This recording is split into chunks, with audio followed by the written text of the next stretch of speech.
This is the Angels Postcast, your instant game reaction for the Los Angeles Angels. Part of the Locked On Podcast Network. Your team every day. Hello, Halo Nation. Hello, Halo hopefuls, and welcome back to the latest edition of the Locked On Angels Postcast, coming at you live, as always, after every single Angels game, Angels, whatever you want to call it at this point, right here on the Locked On Angels YouTube channel, and after the fact, both on the channel and wherever the heck you get the Locked On Angels audio podcast feed. If you don't know who I am, what's going on, everybody? My name is Gavin Carlson, former credentialed journalist in the LA area, spent 4 years writing articles, conducting interviews, traveling all across the country with the Daily Bruin, and now in year 2 with the Locked On Podcast Network, where it is your team every day. Our team is the Angels. Unfortunately. I mean, what else can you say at this point other than unfortunately? Unfortunately, our team is the Angels, who have continued now in a 7-game losing streak to create new ways to lose baseball games. New ways. New ways. I don't know if I've ever seen a game like this where it is 1-1 in the top of the 9th inning. And you leave the ball game getting blown out. 8 runs? 8 runs. And only the Angels could take one of the greatest closers in MLB history. And no, I know it's not 2017, okay? I know it's 2025. And I know this is not the Kenley Jansen that was in his prime at all. But let's not forget that Kenley Jansen had not allowed a run this season. And he and the rest of the guys that coming after him absolutely lay 18 eggs. They lay every egg ever. An absolute embarrassment. An absolute embarrassment. And Angels win. You are so right. What can we say anymore? I don't know. I don't know what we can say anymore at this point. It's just absolutely baffling. It's baffling. But before we actually, at this point, this happens every show where I get distracted and I just start losing it before I even really kick off the show. So let me kick off the show. Shout out to everybody in here. Obviously, for those who don't know, as I do see, I'm laughing in the comments here as Angel Antonio says, is that the childhood room? Aw, yes, it is. You're exposing me. Andrew in here saying, I love you, Gavin. This helps me cope. I love you all too. But yes, I am in the childhood home. I'm back in the Bay Area. Obviously, like I said on the last show, the plan was for me to be in Anaheim at the Big A, enjoying this game, although enjoying is quite the stretch, but suffering together in person with you all. Obviously, for those who don't know, I had to come up to the Bay Area for some family stuff, but we will do a meet and greet at another game. I would have loved to be there tonight, suffering with everybody, but we'll suffer together the next time we go to a game, because at this point, there's no doubt whether or not you will suffer. It's just in which way will you suffer? Will it be having 2 hits while the Pirates get 18 hits and you lose by 10? Or will it be a 1-1 game going in the 9th inning and then you still lose by 8 runs? That's the only thing that's uncertain coming into baseball games. Not suffering. That's guaranteed. It's just how you suffer with the Los Angeles Angels. But shout out to everybody in here.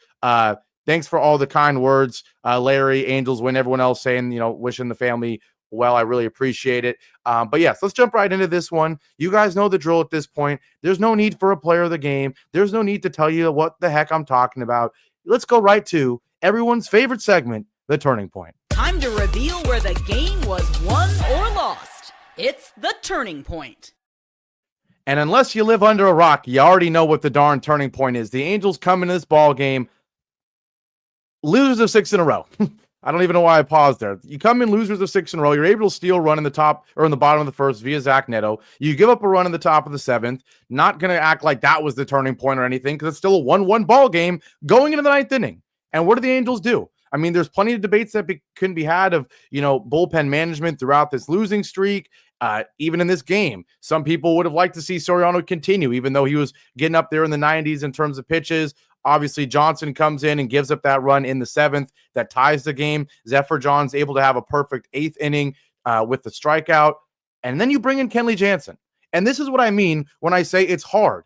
It's hard because, yes, Ron Washington is running a circus. He is. But it's hard when, even when he makes the right decision, it's still a circus. And that's why the thumbnail says Jansen joins the circus. Nobody's mad at Ron Washington for putting Kenley in at this point. He never gets the pitch because he's a closer on a team that's never in positions to have saves, right? So this felt like the no-brainer decision. Tie game, top of the 9th inning. This is the closest Kenley Jansen is going to get to a save opportunity in the month of April and now the month of May, it feels like, right? And coming into this ballgame, in case you forgot, coming into this ballgame, here's how many runs Kenley Jansen gave up before tonight. 0. Perfect in his debut on March 29th. Gives up 1 hit, no runs, and a walk on March 30th. I don't even need to go through it. He's pitched 6 innings in the month of April, 2 innings in the month of March, hasn't given up a run. He gave up a total of, if I can do the math here quickly, 5 hits in 8 innings. 5 hits. 5 hits and 2 walks in 8 innings. And in his first appearance in May, in arguably maybe his 3rd or 4th most important appearance of his early Angels career, you can't blame Ron Washington for putting him in. You cannot. This is Ron Circus, but you can't blame him for doing this. And what does Kenley Jansen do? He gives up. He gives up run after run. Run after run. Home run after home run. And I'm not even I'm going to be completely honest with you guys. You can see the room here. You know, this is the childhood room. You see the Warriors poster, right? I am from the Bay Area.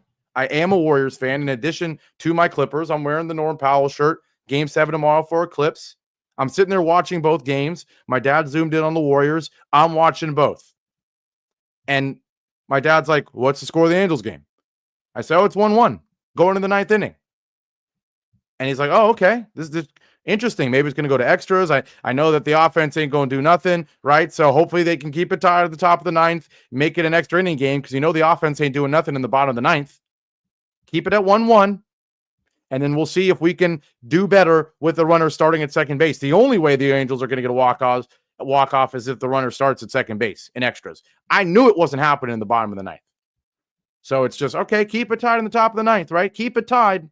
Kenley Jansen coming in feeling real good about keeping it tied. Nope.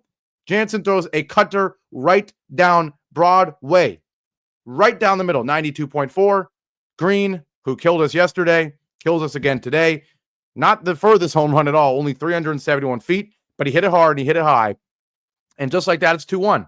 I'm sitting there going, oh gosh, if the Angels already come into this game with a 50% chance of winning at best, you come into the 9th inning with a 1-1 with a 50% chance. You give up a run, it already feels like it goes from 50% to 10% chance, right? Just based on the way the Angels have been doing offensively. I'm like, okay, we got a 1 in 10 chance now of winning this game because even if we tie it, we might not win it in extras. But okay, it's 2-1. All right. I trust Kenley to lock in, right? Okay, 0-2 pitch now to Colt Keith. Nice. He's going to strike him out. He's going to ease into things. We're going to get into the bottom of the 9th. Nope. Boom.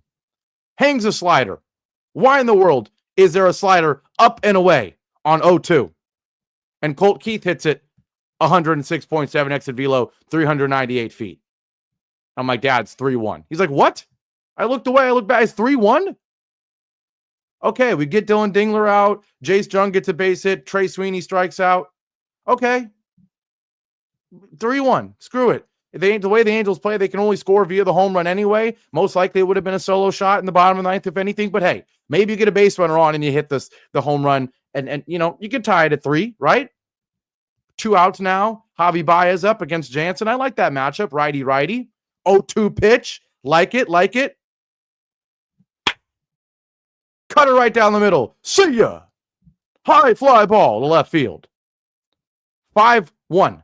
4 runs on 3 home runs off Kenley Jansen. Unbelievable. And then the worst part of all is at this point, I'm like, get him out. Get him out. It's done. Get him out. I'm ready for him to be gone there. You can't give up 3 home runs. I don't care if you're Kenley Jansen. I don't care if you're Ryan Johnson. I don't care if you're Zephyr John or Reed Detmers or anybody. You can't give up 3 home runs and stay in the ballgame. Ron Washington leaves him in, gives him one more chance, and how does he respond? Cut it right down the middle. Base hit. Kerry Carpenter. McKinstry up. Take one guess. Sinker where? Basically right down the middle for a double down or into center field. Lays an egg. Lays an egg. Lays an egg. And B. Dave saying what we're all agreeing and thinking, Jansen was the right guy coming in, but the problem was that he hadn't pitched in a while because of the losing streak. Absolutely. And once again, that's why we are broken, suffering Angels fans that are not asking for this team to make a playoff run. But what do I always say? Play competitive baseball for as long as possible for several reasons, right? First and foremost, we have young guys who need to experience what real baseball is in June and July and August, right? They can't have the season over by the All-Star break, right? But there's all these little other things in baseball that come from losing streaks versus screw winning streaks, but just playing competitive baseball. And this is a perfect example. If you're a bad team, but still a team that is playing close games, having leads occasionally.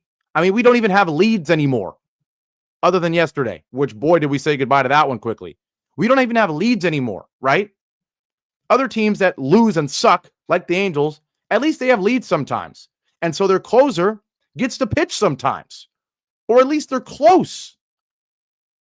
And their reliever can go in maybe in a one-run deficit.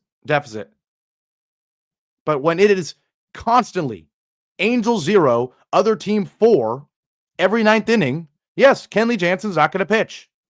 And so there you go. You are totally right. He was rusty. He has not pitched in a while. But still, if you're rusty, you give up 1 home run. Maybe you give up 2. But you give up a third, and then you stay in the game. So if there was any chance of having a Giants-like rally, like they did against the Giants on that Sunday afternoon walk-off, when it's 5-1, maybe you still have that chance. But when you give up 2 more hits, and it's second and third, and Jake Eder comes in for him, and then immediately throws a wild pitch, which was hilariously infuriating, by the way, and then walks Spencer Torkelson, and then Riley Green for the second time in the inning. Remember the good old days when Joe Adell was the one hitting 2 home runs in an inning? Now it's Riley Green at the Big A. Hits his second home run. This one a 3-run shot. He absolutely crushed it on a hanging sweeper, and it's 9-1. 9-1. So I don't know what else you can say watching this game other than 2 things. Be absolutely infuriated, and 2, say that the turning point was Kenley Jansen blowing this game, right? And so that's why I just did air for about 13 minutes, I guess. Rant about how infuriating this is and how much of a turning point it was with Kenley Jansen coming in the ballgame. When I come back, I'm going to take a deep breath, read some ads, and I'm going to try to tell you what else happened in this ballgame. There was one positive, and there was one other huge negative that some people are going to forget just because of how bad this 9th inning was. But there's one other huge negative, and there's a tiny little positive that we'll talk about as well after our only break here on the Locked On Angels Postcast. I'll be right back. Now, today's show is brought to you by Amazon Fire TV Stick 4K. Did you know your Fire TV is also an Xbox? Turn any TV into your gaming and entertainment hub with Fire TV Stick 4K devices. No console required. Just grab your paired controller, subscribe or sign into Xbox Game Pass Ultimate with EA Play included, and you're ready to go. Dive into hundreds of premium titles, including EA Sports College Football 25, which, by the way, I'm not even kidding, is my favorite video game of all time.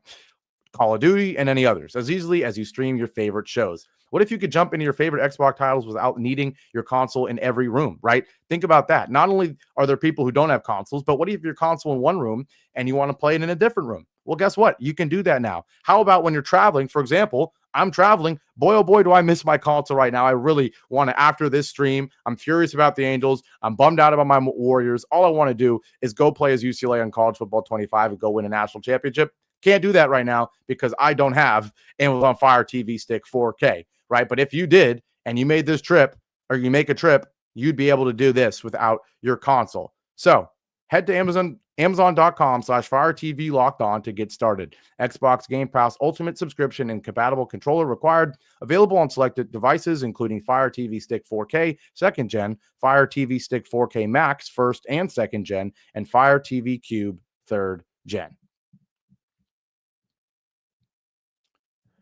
Back here live on a 7th straight losing edition. I know I've maybe missed 1 or 2 shows in this streak, but 7 straight losses for the Angels now. They've lost 9 of their last 10, and I say it every time, just in case you forgot. This team started 8-4. I know it's hard to believe at this point, but this team started 8-4. They're now 12-19. They have gone 4-15. 4-15 in their last 19 games. You can't make that stuff up. It's quite unbelievable. And a day after you turn a 4-2 lead into a 10-4 loss, giving up 5 runs in the 8th and 3 runs in the 9th. Well, let's just give up all 8 runs in the 9th this time. Let's just invent a new way to lose. And that's what the Angels do. 14 hits for the Tigers, 9 runs. Of course, 8 of them coming in the 9th inning. But there's one other infuriating thing that I haven't even talked about yet.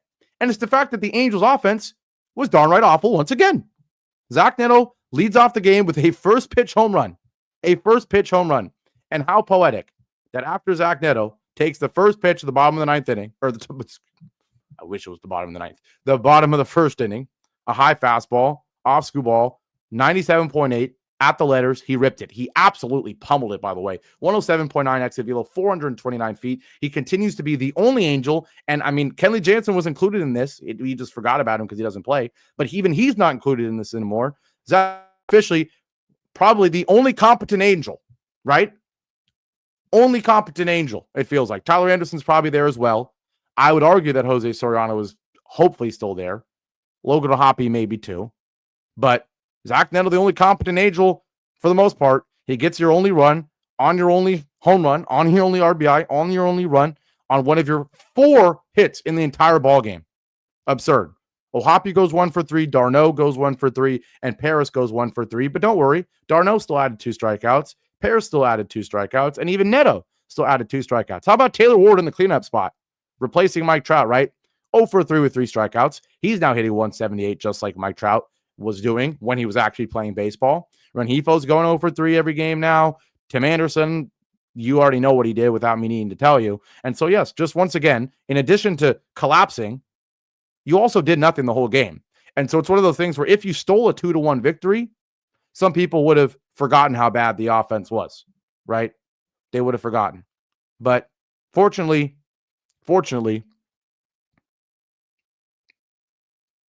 I just tried to look for something positive. I couldn't think of anything. Fortunately, there's nothing fortunate. We are just pummeled. It's just pathetic. It's pathetic. Yes, there was that little skirmish there, Zach Neto. And I kind of agree with this point here from Real Marco Polo. He says, I love Neto, but you can't be home run watching when your team is on a 6-game losing streak. I agree. I do agree. And I'm usually not someone who is, poo-pooing celebrations, poo-pooing the excitement that I think needs to be added to baseball. I like bat flips. I like talking trash if it's respectful in the right moments and everything. But I agree because Zach Neto, and once again, if you forget the one time I was talking about it, the first time he came back, Zach Neto was one of the leaders of this team. It's him and O'Hoppe, right? And O'Hoppe is never going to do something like this because he is as cool, calm, and collected as they come. And Zach Neto is the opposite. He is the Energizer Bunny. That's why I call him, right? He is going to give you the flair, the excitement that you need when your team is dead. And this team is dead right now. So part of me is like, hey, we need some life. Maybe we need you getting excited after hitting a home run because there's been no excitement. But I don't know if home run watching, like Real Marco Polo just called it, is what I need. I need you to hit the home run, scream at your dugout, let's go, let's wake up. I need you to round the bases, go back in the dugout and say, let's keep it going, right? I don't need you to worry about looking cool or showing up the pitcher or anything like that on a 6-game losing streak when your offense has been abysmal. I need you to, as the leader that I believe you are and we all hope you are, hit that home run and don't worry about the other team. Strictly Angels dugout. Let's go. Let's wake up tonight. Start something, right? So I'm not going to get fully mad at him or anything because I need some energy. I need some excitement, some life for it to act like people care on this team, right? But like Joseph says here as well, pimping, it was kind of embarrassing because one, it's the first inning, and you sit there going, you know, those Twitter accounts that are like photos that precede horrible events.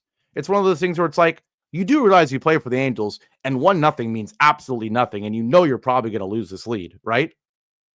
Right? You know you're going to lose this lead.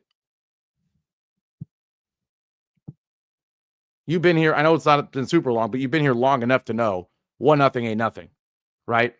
So at the end of the day, that was annoying, and it was still the most exciting thing of the ball game. Still had a negative connotation to it. There's only one positive in this game, other than that home run, and it was Jose Soriano.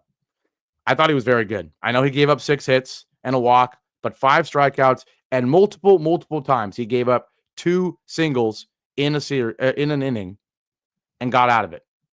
Couple singles, second inning, third inning, double plays, getting out of it. Strikeouts, getting out of it. I was impressed. I know he was only able to pitch 6 innings because he did have 94 pitches. I would have liked to see him have a chance to pitch in the 7th just to see. Who knows? If he's coming out there and he's having a long at-bat in his first at-bat, all right, get someone ready to go, right? But if he goes in there and he throws 3 sinkers and gets 2 ground balls right away, screw it. Get him through the 7th. And then if you get him through the 7th, instead of it being Johnson giving up a run in the 7th, it's Johnson coming up in the 8th, right? Or you don't even need to go to Johnson in the 8th. You go with Zephyr John, right?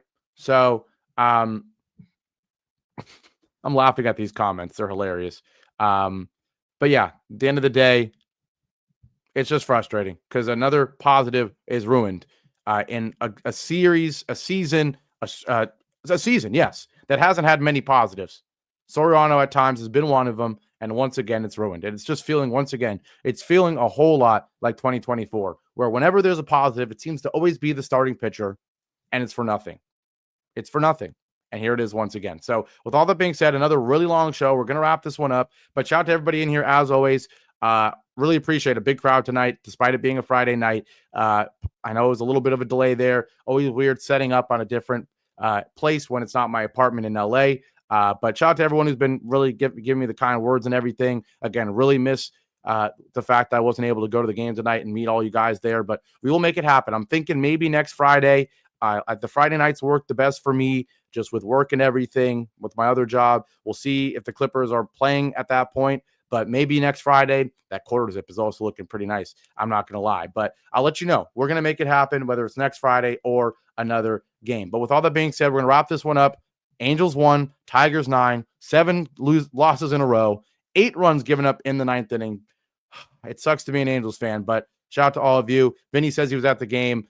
Really appreciate everyone that was planning to meet up. I really do. So we'll make that happen. Have a great rest of your Friday. Have a great weekend. I'll see you back here tomorrow after, please, an Angels win. Take care, everybody. Go Angels and go Clippers tomorrow. Let's get this dub. Peace out.